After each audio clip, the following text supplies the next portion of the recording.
On continue notre tour de table, peut-être avec Marc Pénat, du groupe Pénat, donc une ETI du territoire qui a été fondée maintenant il y a un certain nombre d'années. Marc, vous êtes un des pionniers aussi sur le sujet du recyclage, l'histoire, y compris l'histoire de l'entreprise et l'histoire familiale autour de l'entreprise, le signal. Donc, merci de nous redire pourquoi vous êtes engagé là-dedans et dans quelle mesure vous croyez toujours plus à une industrie plus circulaire. Alors oui, moi c'est merci, bonjour à tout le monde.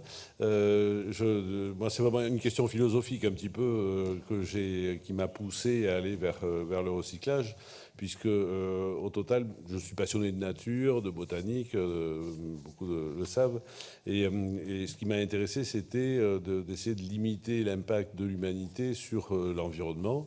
Je suis allé en Amazonie pour voir comment se passait la vie, qu'est-ce qu'on consommait, qu'est-ce qu'on rejetait, quels étaient les déchets qui étaient rejetés. Et dans un village amazonien, tout ce qui est consommé sort de la forêt et retourne dans la forêt une fois que la consommation est finie. Donc l'impact est assez minime. C'est surtout le comportement de l'homme qui tue à peu près tout le monde. Ça, c'est plus gênant. Mais au niveau des déchets, c'est pas vraiment le problème. Donc quand je suis revenu à Bordeaux pour reprendre cette entreprise familiale, j'ai orienté, j'ai conduit les camions, je suis allé vider les bennes à la décharge qu'il y avait à l'époque. Et en regardant ce qu'on enfouissait, du bois, du carton, des fois des morceaux de métaux, de la ferraille, je me suis dit, mais quand même, c'est complètement contraire à ce que l'on pourrait faire. Et l'idée, ça a été surtout je me suis dit, mais je vais relever le défi de me passer de la décharge. Et donc j'ai entrepris une démarche avec l'entreprise pour essayer d'évacuer, de recycler tout et de diminuer considérablement tout ce que je devais mettre à la décharge. Donc ça a été le leitmotiv un petit peu de la dynamique que j'ai entrepris il y a maintenant plus de 35 ans. Et finalement, petit à petit, je suis arrivé à trouver les technologies. Ça a été facile. Enfin, facile. Ça a été. J'ai l'habitude de dire que j'invente mon métier un peu tous les jours, parce que tous les jours il y a des déchets nouveaux qui arrivent, des produits de consommation nouveaux qui arrivent sur le marché. Mais ce qui a été le plus compliqué, c'est de trouver l'emplacement, surtout financier, entre le coût de l'élimination en décharge, parce que ça coûte vraiment pas cher. Quand on vide un camion dans un trou, de mettre 2 coups de bulldozer dessus et dire ça y est, le déchet il est traité. Et c'est comme ça qu'on faisait auparavant et qu'on continue à faire aujourd'hui dans les centres d'enfouissement technique. Aujourd'hui, de faire du recyclage, quand on a 20 tonnes de déchets à recycler, il faut une équipe de personnes, il faut du matériel, des presses, des broyeurs, des trucs.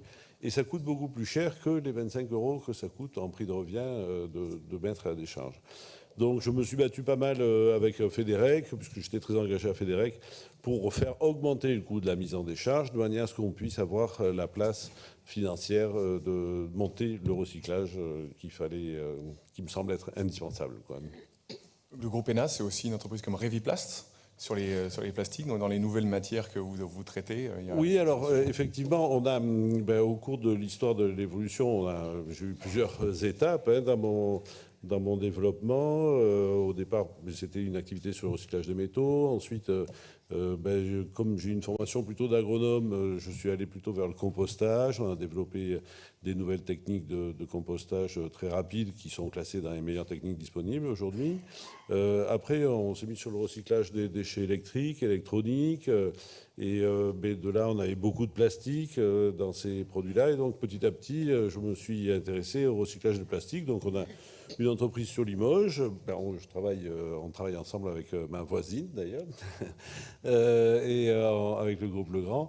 Et on recycle beaucoup de plastique. Et ça, c'est le projet des années qui viennent. Là, on est en train d'équiper l'entreprise avec des machines de tri optique pour pouvoir faire à peu près 700 ou 800 tonnes par mois de recyclage de plastique.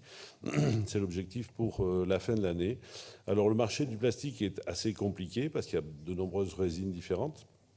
Et puis qu'il faut une grande pureté, parce qu'on ne peut pas tolérer des impuretés. Si on a du polyéthylène, qu'on a un tout petit morceau de PVC, ça cause un gros problème, même si le morceau est petit. Donc, c'est des nouvelles contraintes que l'on est en train de monter.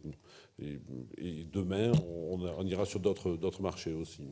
Peut-être une question de comment vous observez d'une certaine manière la façon dont les industriels, que ce soit Nouvelle-Aquitaine ou ailleurs dans les entreprises, y compris dans le monde, en Guyane, en Tunisie ou ailleurs en France, vous traitez de la façon dont vous voyez cette trajectoire. Tout à l'heure, on l'évoquait avec Grégory, on est encore sur des chiffres qui sont encore insuffisants, on va dire, en termes de pénétration de la circularité. Il y a évidemment tous les aspects que concession, mais la partie recyclage est quand même aussi un phénomène important.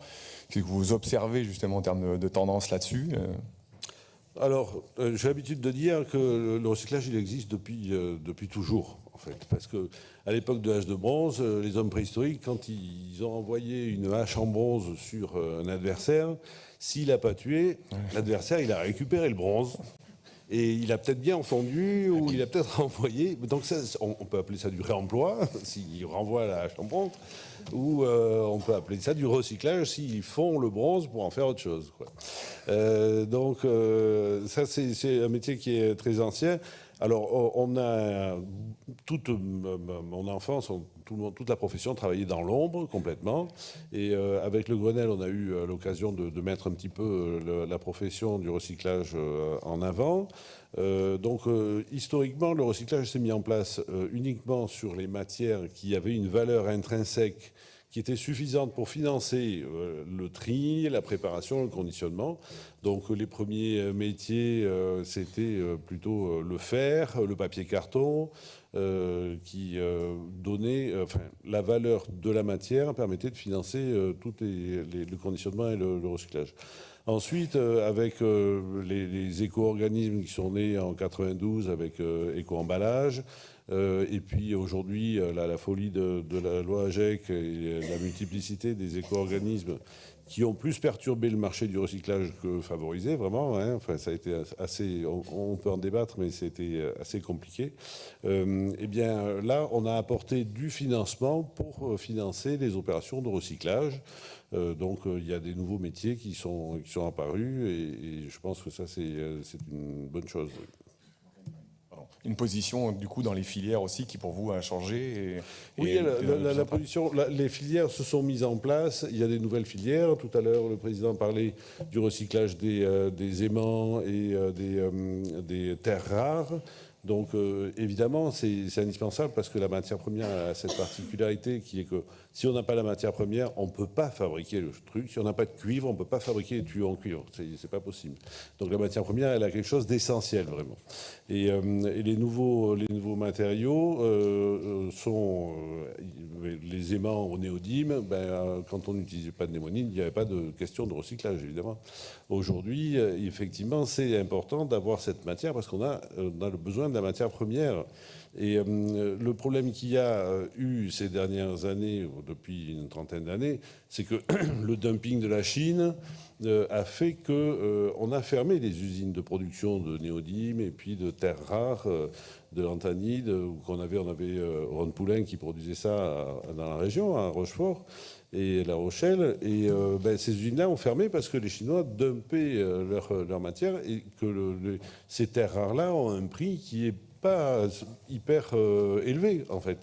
Ça coûte pas très très cher, alors que ça pourrait, mais parce que en maintenant ça, la Chine empêche les autres pays de développer aussi cette économie de production ou de récupération de la circularisation des matières premières.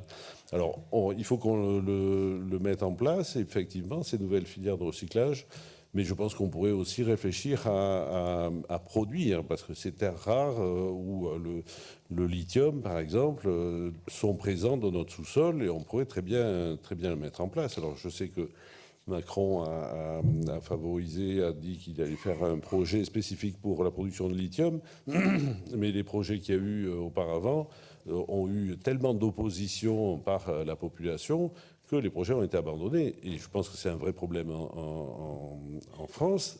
et pour le recyclage et pour l'économie globale, c'est que bien pour le recyclage, nous, on fabrique des produits, des matières premières recyclées, mais il faut qu'on ait des industriels qui consomment ces matières premières, parce que s'il n'y a plus d'industrie, on ne sait pas quoi en faire.